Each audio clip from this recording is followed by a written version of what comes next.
We've arrived here today in the Snowdonia National Park. We're starting our 4th annual walking course for people with Mcardles. So this week, each day we're going to be going out for a walk, and each day we'll have some tutorials about things that can help with our Mcardles.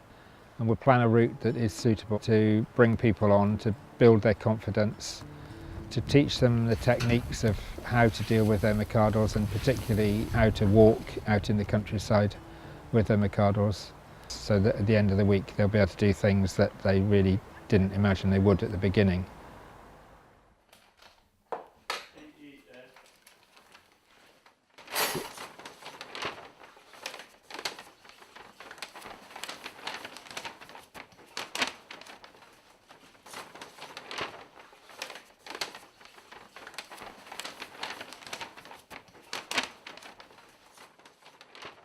Route planning is something that's important to everybody really, but particularly so for Mcardles people.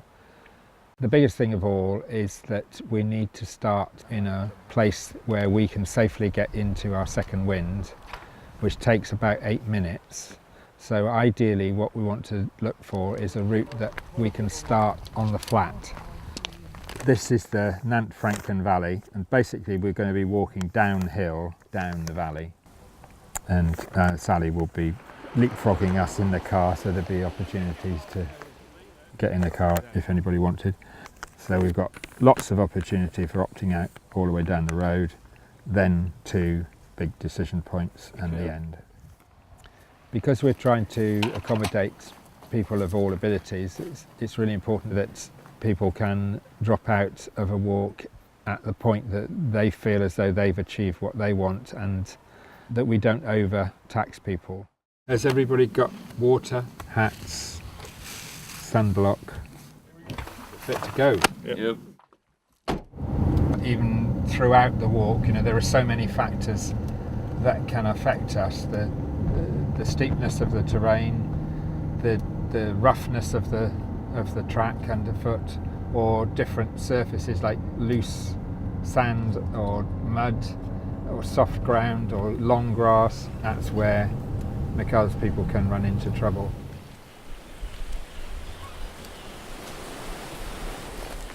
Get on these pebbles, they really move underneath your feet, don't they? And slightly feeling unstable sort of thing with the moving pebbles beneath you.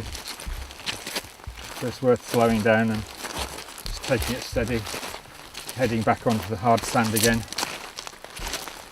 We might just be in balance using the amount of energy that our blood supply is giving the muscles, but just something that adds another 5%, like the soft ground, suddenly means that we're going over the top and running out. Once we're in second wind, we need to ensure that we're not using energy quicker than our metabolism is delivering it in our blood supply. And anything that impacts on that, we've got to adjust for. So for instance, in long grass, you're dragging your foot through the grass, there is some resistance. If you turn a corner and suddenly you're into a headwind, that's going to impact on the amount of energy you need to use. So you have to slow down in order to keep the balance between energy used and energy supplied to the muscle.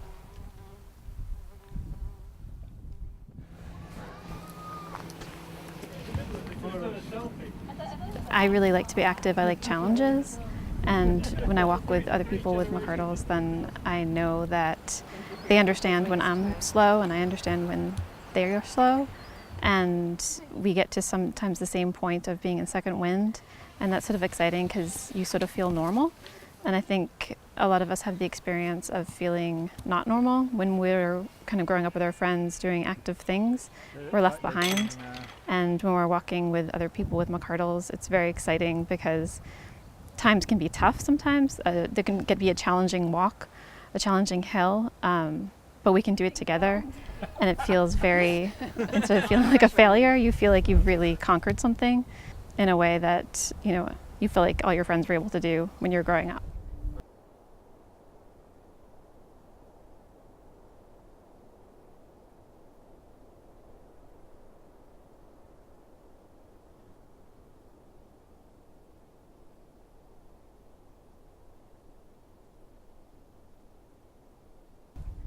Thank you. Okay, so guys, I'll see you in the bottom. One of the examples I was saying about rest before risk, you know, we've not been going fast there, but you might feel as if your muscles are a little bit lacking in energy. So it's worth holding on a bit before you go over. Not that it's difficult, but if you misstep and have to sort of catch yourself and suddenly put a lot of strain on a muscle, maybe you could get a contracture, so it's better to rest up first. If you remember the phrase 30 for 80, is 30 seconds for 80% of your ATP reservoir. So rest for 30 seconds. That's it, rest for 30 seconds.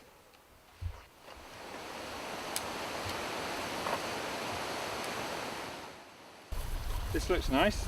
Yeah. Now we've stopped for that pause. Right.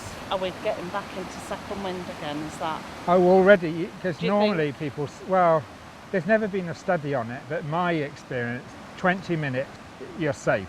Right. 30 minutes, you're in danger of losing it. Right. 45 minutes, you've definitely lost it. Right. So we shouldn't have lost it in the time No, we've been good. there. But of course, remember also that for the last half hour, we've basically been going downhill. So when you hit an uphill, Yeah. those It's muscles different. aren't in second wind, Right. you know. A lot of people who want to come on the course get really nervous. How have you felt and how are you feeling today? I felt really nervous. I don't know why. I can't put my finger on why. Right. I suppose meeting new people, but also you always have a fear, don't you, of walking with other people other than close family and really close friends that understand. So you avoid walking, even, you know, like hen nights and things like that. Because I'm frightened of being left behind and I don't want Right. to slow people down. So yeah, I was nervous, but today I've surprised myself because I weren't confident that I'd be able to sort of keep up with everybody.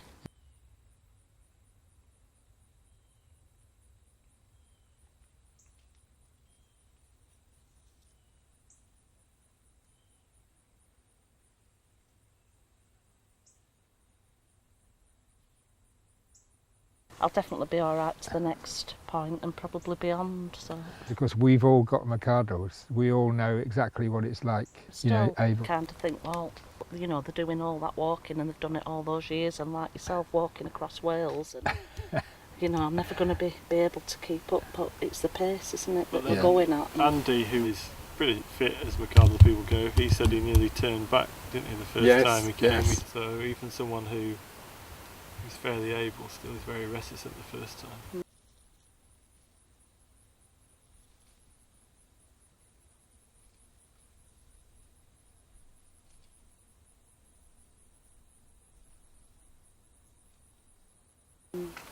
He said that, you know, he nearly turned back because he suddenly thought, hold on, I don't like hills. I don't do hills. What am I doing walking in Wales? And then towards the end of the trip, they were all adding extra hills for fun. Yeah, they knew that, yeah, okay, it's, you know, it's a bit of a problem to get going and you got to take your time and you're not going to run up like everybody else, but you can do it and really enjoy it.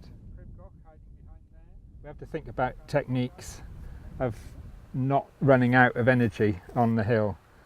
Number one would be simply to slow down, which makes a lot of sense, but somehow you want to keep your pace going. Another is to zigzag.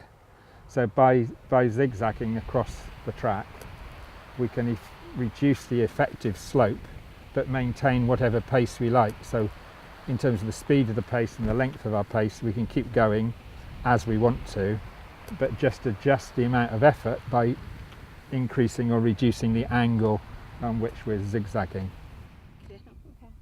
When we are using the walking poles, it really is a major help to give a bit of a workout to the upper body.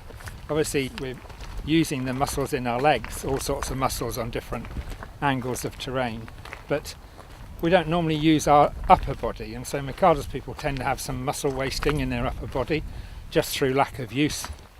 And to be using the poles means we can get our upper body muscles used and into second wind and be exercising in second wind, and that's really beneficial for us. Who's got the bottle of champagne? I want celebrate Nicola's first Welsh mountain. Yay!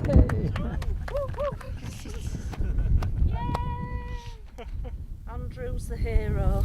I should have had the nerve to take a couple of pictures near that edge there. Just mind, I don't think you get the same effect on camera anyway. You've got to be there to appreciate it. The big difference here is that we can actually walk in an environment where everybody is so understanding and knows exactly how you feel.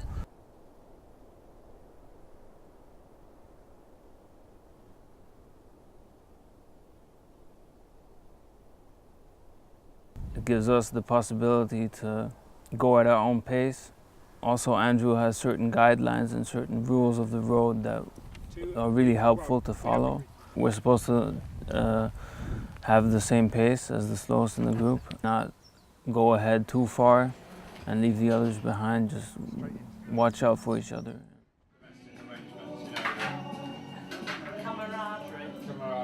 The subject nearly always does rotate around Mcardles. Lots of people who've come on the course maybe have never met another person with Mcardles, so there's lots of talking going on, a lot of exchanges of ideas. And then when supper's ready, it's just like a normal big group of people eating a meal together. It's like a big happy family. Cheers to Nicola's first summit. Nicola's first summit. And here's to a successful descent of Snowdon tomorrow. Yes.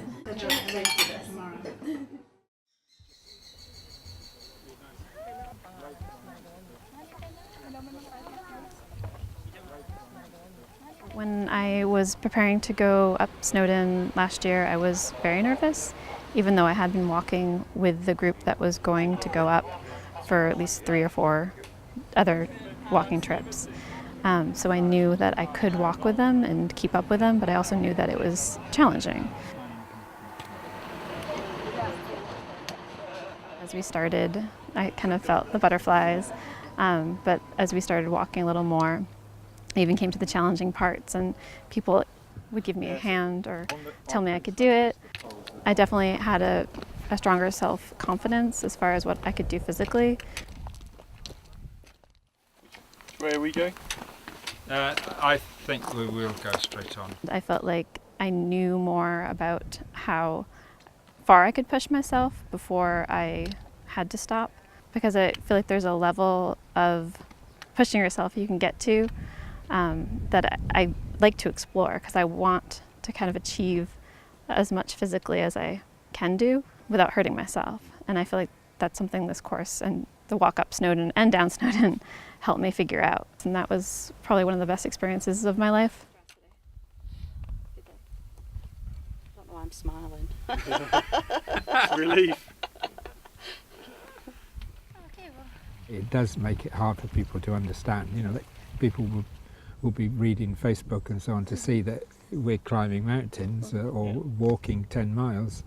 And then think, well, hold on, you know, so what's wrong with you? I thought you could, you know, had problems with your muscles. It's a strange thing for people to be able to grasp.